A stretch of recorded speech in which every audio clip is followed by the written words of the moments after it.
Hi everybody, Anthony Navarro here with Colorado Shooting Sports. I'm here with Phil Harding, and we are going to be talking about myths associated with guns on campus. So, Phil, give us the first one. Okay, so the first one that you're always going to hear from all the gun grabber type folks is alcohol, drugs, mental instability, college students on campus, the type of people that they are, and we're very very easily agitated, that kind of thing. Fact is, alcohol, drugs, those are both things that are illegal for minors, for one. You know what we forgot to mention? Hormones. Hormones hormones and all guns. Under mental instability. There you go. Okay, what else you got? So the big one, it's illegal to consider carry a firearm while you're under the influence of alcohol. It's illegal to do drugs in the first place. It's also illegal to carry a firearm while you're under the influence of drugs. It is also illegal to purchase and carry a firearm if you're a qualified mentally disabled under the NICS check system. And I'll tell you right now, here at Colorado Shooting Sports, we have actually not sold guns to people and lost a sale to do what is morally and ethically right. And my employees have every bit of right to do that when I'm not here. So I definitely agree with what he's saying with alcohol and other things like that. Is if you're responsible enough to get the permit and to get the gun, you probably don't want to lose that capability. What is it? The responsibility, the right to carry your gun. So you're not going to get rid of that. So another thing is that they say because they're young, they're just not going to make good decisions. And here's the thing: if as an educator, as a teacher myself, if I expect my students to be stupid, then at the end of my class, they will be performing poorly.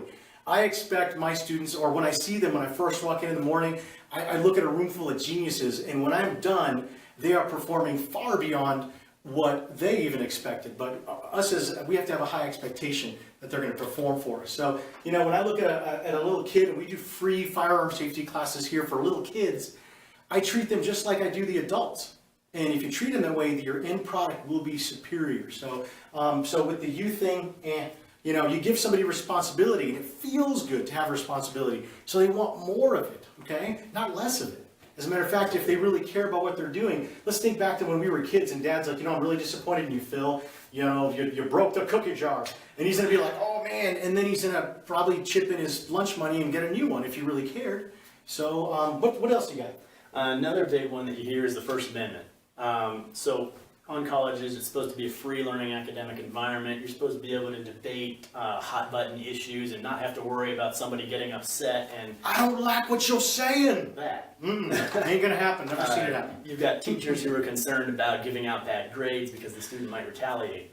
Again, first of all, on being able to speak freely, it's concealed. Nobody can see it, so why would you be afraid to speak openly if you don't know anybody's got a firearm? Yeah, not to mention, if that happens, you're probably going to get booted out of school anyway, so you're not going to be risking your career for that. So we need to take all that in consideration. Absolutely. I want to talk about accidental discharges. There's a lot of people out there, even gun people, that don't like to carry their gun with a round in the chamber because they're like, oh my God, like what if it just goes off? Mm-hmm. Like what if I'm in the classroom and the gun goes off? Well, here's the simple fact. Unless you put your finger on the trigger and pull the trigger, the gun will never go off, okay? It will never, ever go off. So with that said, I'm gonna just go real through the firearm safety rules just very, very quickly so you guys can see that it is impossible, okay? So the first firearm safety rule is you keep your finger off the trigger until your sights are on the target and you've made a decision to shoot. This means I want it to make loud noises and go bang and shoot a bullet out. Okay. Second rule is you never muzzle anybody that you're not willing to destroy. So the muzzle is the business end of the gun. You know what, Phil? I wish that they would change the name from muzzle because it just sounds so. What do they make it to? I think they should change it to fiery death hole. I think that gets people's opinion more. So don't point the fiery death hole at anybody. Next up, treat all guns as if they are always loaded, even if somebody tells you that it's unloaded. Next up, be sure of your target and what's beyond it, beside it, and above it.